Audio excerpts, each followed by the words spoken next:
Halo semuanya, aku Alifka. Aku habis baca beberapa modul nih, dan aku punya satu pembahasan yang menarik buat kita para pemuda-pemudi Indonesia. Kita sebagai putra dan putri Indonesia tentu saja tahu dong bunyi Sumpah Pemuda. Setelah dipikir-pikir, ternyata Indonesia itu kaya ya. Kaya akan budaya, kaya akan adat, bahkan kaya akan bahasanya.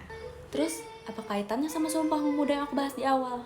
Tentu saja ada kaitannya, terutama di Sumpah Pemuda nomor 3 yang berbunyi, Kami, putra dan putri Indonesia, menjunjung bahasa persatuan, bahasa Indonesia. Nah, itu dia yang aku mau bahas sekarang. Sebagai putra dan putri Indonesia, seharusnya kita tahu kita menjunjung bahasa yang satu. Dan bahasa Indonesia nggak ada begitu saja, pasti ada dong sejarahnya. Nah, itu yang aku mau bahas di modul ini. Yuk, mari simak bareng-bareng. Di sini dijelaskan bahwa bahasa Indonesia berasal dari bahasa Melayu yang merupakan rumpun dari bahasa Austronesia. Berdasarkan penelitian sejarah bahasa, nenek moyang bangsa Indonesia dahulu menggunakan bahasa Austronesia yang kemudian berkembang ke daerah Asia Tenggara hingga Nusantara. Seiring dengan perpindahan dan penyebaran penduduk, bahasa itu mengalami perkembangan dan perubahan tergantung kondisi daerahnya masing-masing. Nah, dari situlah muncul bahasa daerah, termasuk bahasa Melayu.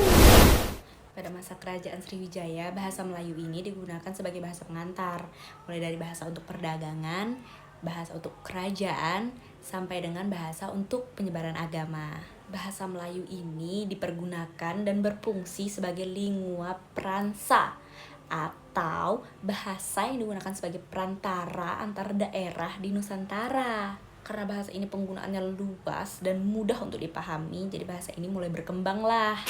Pada masa penjajahan Belanda, bahasa Melayu tetap digunakan, bahkan jadi bahasa pengantar di beberapa sekolah-sekolah tertentu, dan masih jadi bahasa masyarakat pada umumnya juga.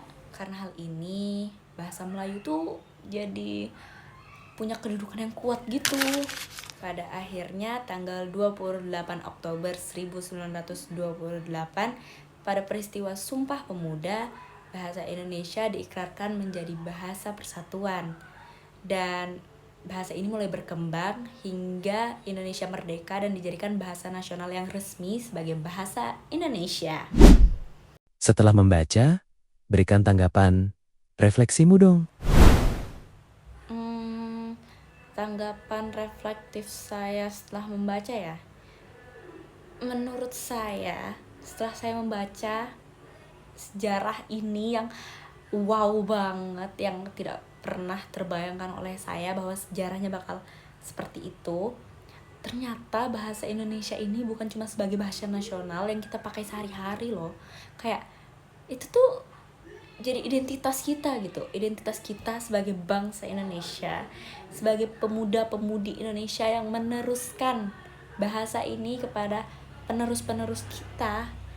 Kayak wow, dari semua yang aku baca, aku pahami dan aku ringkas, ternyata pemilihan bahasa Indonesia itu melalui pertimbangan yang panjang, karena bahasa ini tuh yang mempersatukan Indonesia yang sangat kaya akan suku, ras, bahasa, sejarah, dan lain-lain. Di bahasa ini tuh harus melalui pertimbangan banyak hal.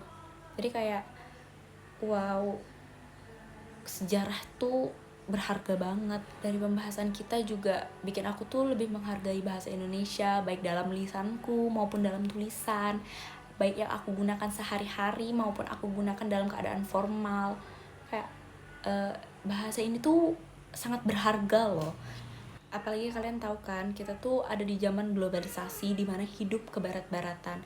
Jangan sampai bahasa kebanggaan kita ini tuh hilang perlahan demi perlahan karena modernisasi kita yang bahasa zaman sekarang itu FOMO, ikut bahasa luar, mulai kebarat-baratan.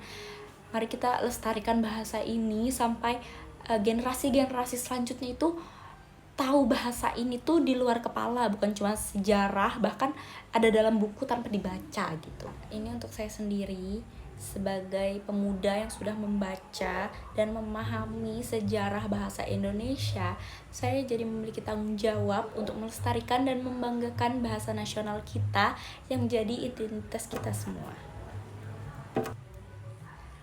Segitu dulu pembahasan kita kali ini. Bye-bye. Kapan-kapan lagi.